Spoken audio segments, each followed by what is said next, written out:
Nearly. Senator Siewert. Thank you, Acting Deputy President. I rise tonight to speak on the lived experiences of the people currently subjected to the cashless debit card trials in the East Kimberley, Sojourner, Goldfields and Hinkler regions. While the government continues to try and argue that the trial is having a positive impact on these communities, I have heard countless experiences from individuals on the card and the negative effect it is having on their daily lives.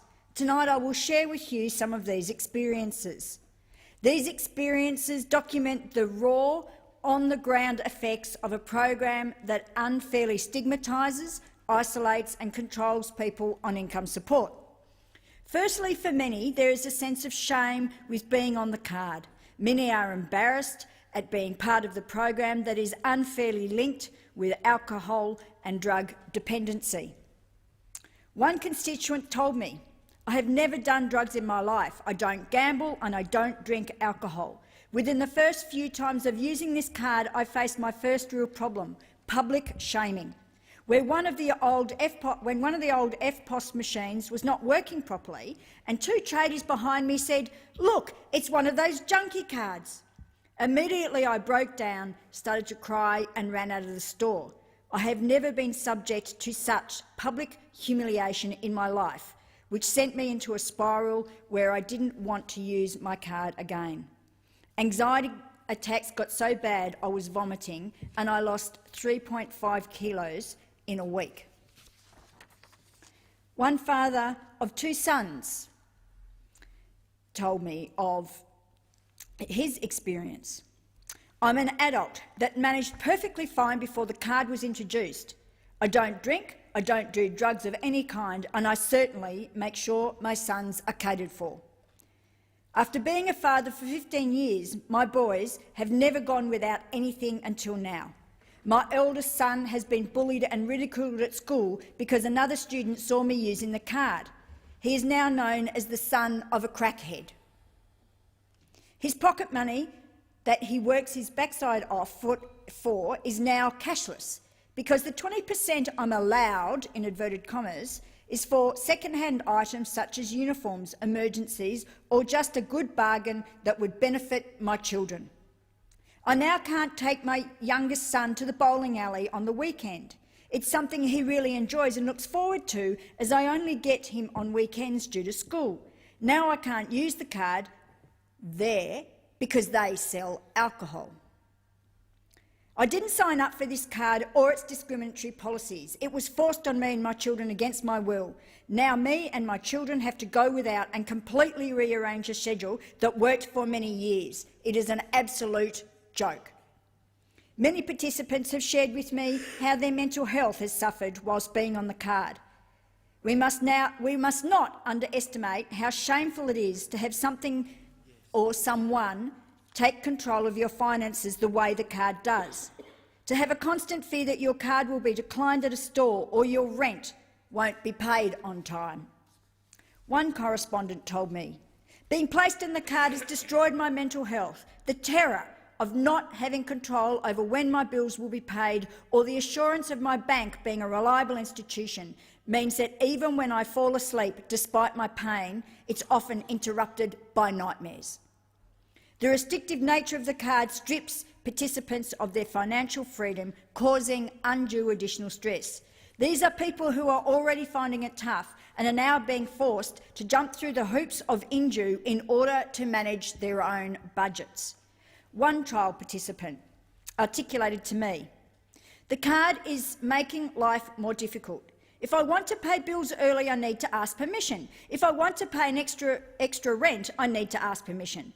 When I can't pay bills early, I can't even move the money into a separate savings account to make sure I don't spend it. I have to pay my rent, then watch the account closely for days because payments get bounced back.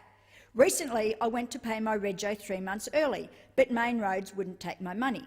I asked indue to put the money into a different safe account until I'm allowed to pay the bill, but nope, they told me just don't spend the money." The loss of financial freedom is very devastating for many. This card is patronising and paternalistic and punishes some of the most vulnerable members of our community. When you're on income support, you live from payment to payment. Many feel they are unable to effectively save for the future or provide the support they need for the children on this card. Another participant shared this experience. Being the sole parent of my 2 children without child support due to being victim of domestic abuse, the card was an additional kick in the guts for me and added further to my anxiety and depression. I also suffer and will continue to suffer from early-stage bowel cancer, severe FAP with cancerous tumours, and will spend the rest of my life maintaining my health, including multiple surgeries, and living with life-altering issues including incontinence and a stoma. I'm only 27. On top of that, I have a child with suspected autism and is diagnosed severely developmentally delayed and attends early intervention programs and specialists. With the card, I cannot save or provide my children with any future support, trust or inheritance, if in the likely event something will happen to me. There is also great anxiety in the community from those who are yet to be placed on the card and the impact it will have on their ability to manage their already tight budgets. Somebody also articulated to me, I fear it. I've managed to keep my family afloat by haggling, price shopping and using every trick I know. Every financial advisor has asked me how I'm doing it on the funds I have available, but now the government wants to tell me how to budget. A government that gets more in debt every year wants to limit my bag of tricks. It's hard enough to survive. If you get this, I don't think we'll be able to anymore. These are just some of the accounts that I have received in relation to the cashless debit card. Tomorrow, we will be dealing with legislation around the wellbeing exemption and the opt-out provisions. I doubt I'll have time, even in my 20 minutes available tomorrow, to express the absolute failures of this card, to express all of what I've heard from the many people that have been forced on this card in those 4 regions around this country. These are the people that the government never talks to when they go into community. When they go into community to see how the card's working, they talk to businesses. And today, the Senate did not support my motion to try and find out who's on the community reference groups in these committees, these communities that the government goes to get their advice about what's going on in the community and how good the card is. And there's businesses on there. There's the people the government handpicks on there. There's social service organisations on there. Are there participants on the card?